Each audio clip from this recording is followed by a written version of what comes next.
ఒకేసారి భారీ సీట్లు ఆశించబాకండి. సిస్టమేటిక్గా వెళ్ళండి. ముందు మీరు పార్టీ బలోపేతం అవుతారు. వైఎస్ఆర్ కాంగ్రెస్ పార్టీ బలహీనపడితే అది జనసేన బలానికే ఉపయోగపడుతుంది. ఈలోపుగా మీ వాళ్ళకి పదవులు రావాలి, అట్లాగే ఒక సంఘటితంగా పనిచేసే రాజకీయం నేర్చుకుంటారు. కాబట్టి మనం కలిసి వెళ్దాం అన్నటువంటి చంద్రబాబు నాయుడు గారి సూచన ఇవాళ పవన్ కళ్యాణ్కి పనికొచ్చింది. 21 సీట్లే తీసుకున్నారు అంటే 21 గెలిచారు.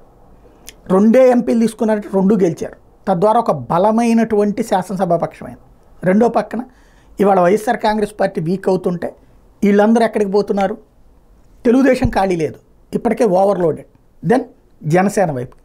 తద్వారా ఇప్పుడు బాలినేని, సామినేని ఇంకా చాలామంది రావడానికి సిద్ధపడుతున్నారు. వాళ్ళందరూ ఎక్కడికి పోతారు? వైఎస్ఆర్ కాంగ్రెస్ పార్టీ దగ్గరికే, ఇదే వైఎస్ఆర్ కాంగ్రెస్ పార్టీ నుంచి జనసేన దగ్గరికి.